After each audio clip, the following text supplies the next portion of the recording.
Bah ouais, j'aurais pas dû. En fait, j'ai essayé cette Model 3 Highland et puis j'ai découvert mais plein de choses. À mon avis, ça va t'intéresser, regarde jusqu'au bout. Alors, première chose, je suis rentré dans la voiture, déjà je me suis cogné. Bon. Je me cogne, d'ailleurs c'est bien pour ça qu'avant j'avais une Model 3, on descend dans une Model 3 et que maintenant j'ai une Model Y, on monte dans la Model Y. Donc moi je sais pas pourquoi, je passais mon temps à me cogner. Bon, ça doit être dû à mon âge. Ok, alors ça c'est génial, hein, ça marche bien. Oui, ça marche bien. Tu verras, j'ai fait quelques essais tout à l'heure. Le passage des vitesses, non plus au volant parce qu'il n'y a plus de commodo, mais sur l'écran, c'est pas mal. Et j'ai fait des essais, notamment marche avant, marche arrière, comme si on se garait. Parce qu'avant, avec le commodo, cling cling, on n'était pas obligé d'attendre la fin de la marche avant pour enclencher la marche arrière. Et là, je te montre par la suite comment ça fonctionne. Alors clignotant, pouf. Pour les clignotants, tu vas voir, je fais un essai aussi un petit peu plus loin. Ouais, je te laisse regarder. Vitesse limitée à 137, ça va, c'est limité à 137. Alors, premières impressions. Moins de bruit. Accélération sympa, je vais reculer un peu le siège.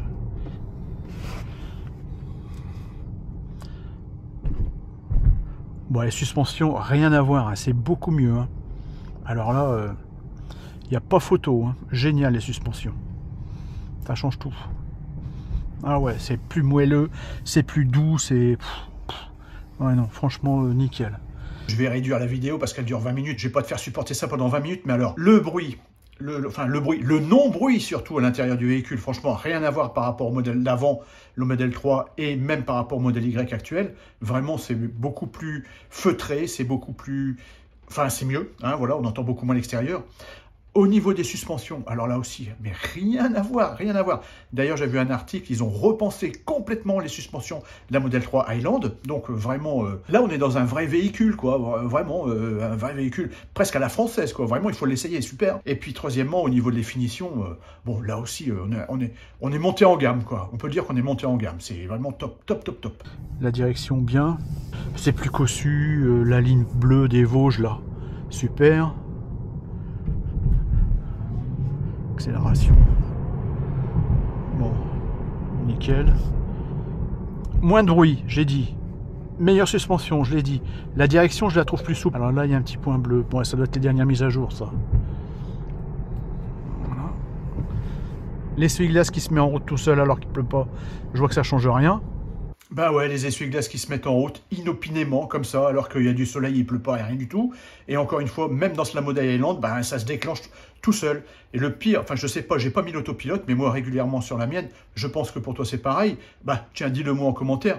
Quand je mets l'autopilote, alors qu'il fait super beau, et ben les essuie-glaces tout d'un coup, ils se mettent en route, ils commencent doucement, et puis ça va de plus en plus vite. Et puis, ben, quand tu vas dans le réglage d'essuie-glace, ben, tu peux rien faire du tout. Tu es obligé d'enlever l'autopilote, sinon tu ne peux pas arrêter les essuie-glaces. C'est quand même fou, ça, non?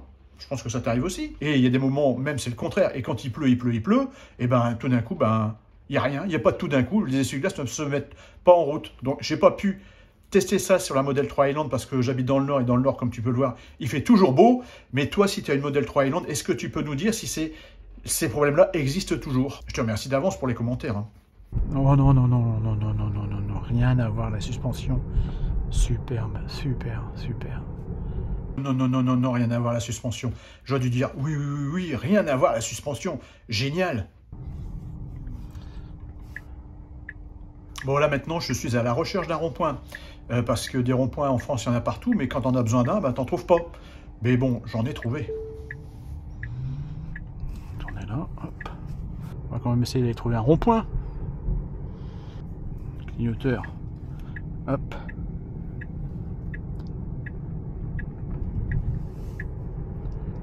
Je voulais faire plein de choses sur la vidéo, mais je suis tellement passionné, tellement impressionné aussi par la qualité de finition. Tout est bien, quoi. On est monté en gamme, là, vraiment. C'est top, Momote. Top, top, top. Alors, le rond-point. Alors, clignotant raté. On va remettre le clignotant là, pardon. Hop. Ah ouais, merde, c'était pas là. Bon, tant pis. Hop. Alors... essuie-glace, un coup, là on le voit les essuie-glaces, si j'appuie longtemps dessus, voilà, c'est ça, donc là d'accord, essuie-glace c'est bon, si j'appuie deux fois maintenant, Ouais, en fait, j'en ai rêvé, mais ce qui serait bien au niveau de l'essuie-glace, t'appuies une fois, ça déclenche les essuie-glaces, et puis t'as le petit, comment dire, le petit visuel qui apparaît. T'appuies plus longtemps, effectivement, c'est le lave-glace. Et ce qui serait bien, c'est qu'au niveau sécurité, tu puisses appuyer 2 fois, tac, tac, rapidement, et ça mette les essuie-glaces tout de suite au maximum. Ce serait une sorte de sécurité. Bon, j'ai essayé pour voir, et puis non, mais bon, je leur fais confiance parce que ils sont intelligents quand même chez les Tesla. Peut-être qu'ils vont le faire un jour, je ne sais pas. Alors, clignotant à gauche.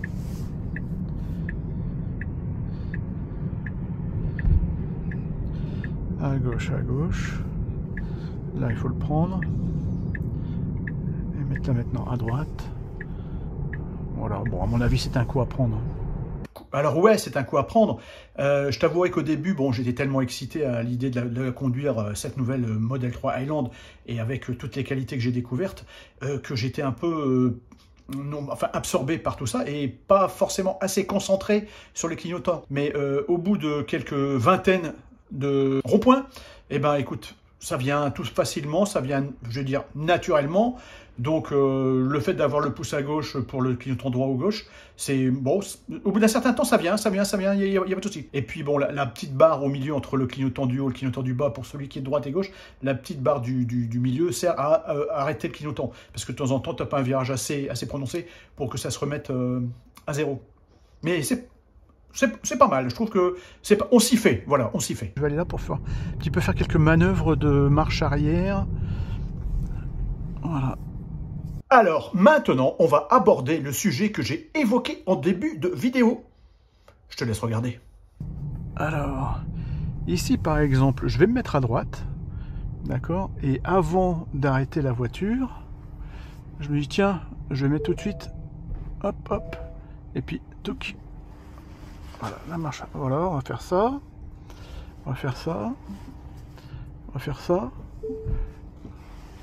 Voilà, ouais, donc ça marche pas mal comme avec le Komodo. Hein, donc je recommence. Admettons, allez, on va aller. Par contre, il n'y a pas encore. Hop, là je marche arrière, allez, marche avant. On va le faire là-bas, il y a moins de voitures. Hop, voilà, je me mets comme ça. Et puis je me dis, je ne veux pas attendre de m'arrêter. Je le mets tout de suite en marche arrière. Et hop, tout de suite. Alors je le mets là. Allez, je ne veux pas attendre de m'arrêter. Voilà, hop. Hop. Bon, ça va. Il n'y a pas. On n'est pas obligé de s'arrêter pour passer la marche avant et la marche arrière. Voilà. Maintenant, si je veux me mettre en parking, je me mets là. Non. Hop, ça continue. Parking. Voilà, parking. Là, voilà. Là, je suis en parking. Alors. Appuyer et garder appuyé. Ouais, sinon, il ne se passe rien. Donc, appuie. Hop. Marche arrière, ça se voit. Hop. Ouais, non, c'est plus souple. Toc. C'est vrai qu'on est habitué là, comme ça, mais bon, franchement, donc là, on peut rien faire. Mais comment on fait pour... Ah, neutre ici en bas, j'avais pas vu. D'accord, ok. D'accord, ok, allez. Alors, marche arrière. Marche avant. Et neutre. Bon, c'est vrai que pour quelqu'un comme moi, ou peut-être comme toi qui a déjà eu une Tesla auparavant, migrer d'un volant avec des commodos vers un volant sans commodo, c'est relativement, je dirais, enfin on va dire facile, parce que bon, c'est l'univers Tesla, mais pour quelqu'un qui ne connaît pas du tout Tesla, ça doit demander, à mon avis, un temps d'adaptation un petit peu plus long. Ben, en fait, en 2-3 minutes, t'as compris, quoi. Hein. T'as le parking en haut, t'as le neutre en bas, en marche avant, la flèche vers le haut, en marche arrière, la flèche vers le bas. Et puis c'est tout, quoi. Et c'est vrai que par contre, par rapport au Komodo, avancer et puis t'attendais pas la fin d'avoir avancé pour aller en marche arrière, c'était, je dirais, plus souple, plus naturel. C'est-à-dire t'avançais lentement et puis tu reculais lentement. Tandis que là maintenant, avec l'écran, tu avances, tu abaisses avec ton doigt pour faire de la marche arrière. Et là, quand tu abaisses, ça freine plus, presque à l'arrêt pour repartir en arrière. Donc il y a une petite différence. Bon, c'est juste pour expliquer la différence, mais on s'en fout. Neutre, voilà. Et là, je suis sur neutre. Contrairement à P au parking. Bon, d'accord, donc là, ça va, j'ai compris. Alors, il faut appuyer au milieu pour arrêter le clignotant. Il faut appuyer sur une petite barre. Alors, ventilation, oui. Alors là, ce que je trouve génial aussi, tu diras, par rapport à avant, alors la ventilation, voilà, ventilation. Alors, avant. Alors, ici, maintenant, je peux appuyer long pour éteindre. Voilà, donc là c'est éteint et là ça continue. Appuyer pour allumer. Hop. Ça, franchement, ça manquait sur l'autre. Est-ce qu'il va y avoir une mise à jour? Je l'espère, sur les anciennes, comme sur les Y d'ailleurs. L'écran est plus petit. Je sais plus, on va le mesurer. Là on a 35 sur 23 41. 35, 23, 41. Là fait donc 37 sur 24,5, 42. Bah, tout ça pour dire que l'écran est un peu plus petit, donc par rapport à avant où le modèle 3, l'écran de la modèle 3 et l'écran de la modèle Y étaient identiques, c'était des 15 pouces. Et là maintenant, bon, faut le savoir, quoi. Si tu avais déjà acheté un protège-écran et que tu t'es dit que tu allais t'en servir, fais attention même au niveau de la commande, ce ne sont plus les mêmes dimensions. Voilà. Voilà. On va se mettre là, trajet, on met odomètre et ça s'affiche. Alors si dès que tu l'as toute neuve, hein, surtout tu prends par exemple trajet B, tu le mets à 0 dès le départ, comme ça tu pourras avoir ta moyenne consommée et le total consommé. Parce que si tu le fais pas, après tu ne retrouveras jamais l'information au niveau de l'odomètre, il n'y a que le kilométrage total et rien d'autre. Donc fais ça, renomme le trajet B, mets trajet total et tu n'y touches plus. Petite astuce. Ouais, je te conseille aussi, après cette petite astuce, d'installer sur ton téléphone l'application EEVEE. Ça te permettra d'avoir énormément d'informations. D'ailleurs, j'ai fait une vidéo à ce sujet. Bon, je sais pas si j'ai là. Enfin, tu peux regarder sur Tesla Sympa, ma chaîne YouTube. Tu trouves d'ailleurs pas que celle-là. Il y a beaucoup de vidéos très intéressantes. Donc, n'hésite pas. Mais cette appli, elle est géniale. Et gratuite. C'est gratuit, donc n'hésite pas. Éclairage. Ah bah oui, ici, il y a différentes couleurs, j'imagine. Rouge, on va mettre rouge, vert, bleu, jaune. Ouais, c'est hyper simple, quoi, c'est sympa. Non, non, mais c'est vraiment très bien, très bien. Rien à dire, vraiment top, une belle évolution. Bon, c'est très loin d'être exhaustif, hein. C'était simplement une prise en main pour avoir les premières impressions. Bon, tu verras par la suite, j'ai rajouté quelques petites photos qui viendront là, qui présentent quelques caractéristiques de cette Tesla Highland. Bon, alors pourquoi j'aurais pas dû? Ben, j'aurais pas dû quoi d'abord? J'aurais pas dû l'essayer. Parce que quand on voit l'évolution entre la modèle 3 classique et la modèle 3 Highland, je trouve qu'il y a une évolution très importante en termes de qualité de finition, en termes de qualité de suspension, de conduite. Enfin, franchement, je la trouve un cran au-dessus. Et puis, je me dis, mais qu'est-ce qui va arriver à la modèle Y bientôt? Peut-être au début d'année prochaine, milieu ou fin d'année prochaine. J'imagine que la modèle Y va bénéficier de toutes les améliorations que vient d'avoir la modèle 3 Highland, voire plus. Parce que, à mon avis, il va y en avoir beaucoup plus d'évolution, j'imagine. Donc déjà que j'adore les Tesla, j'adore la modèle Y, j'adore la modèle 3, enfin plus la modèle Y, ça m'évite de me cogner. Et puis elle est plus pratique au niveau du haillon, enfin bref, on connaît tous les avantages et les inconvénients de la Y par rapport à la 3. Et là, franchement, j'aurais pas dû, parce que je m'étais dit, allez, c'est ma dernière avant le plus grand voyage là-haut. Je m'étais dit, bon, c'est l'une des dernières. Et puis quand je vois comment elle arrive là, celle-là, la prochaine, je me dis, mince, elle est...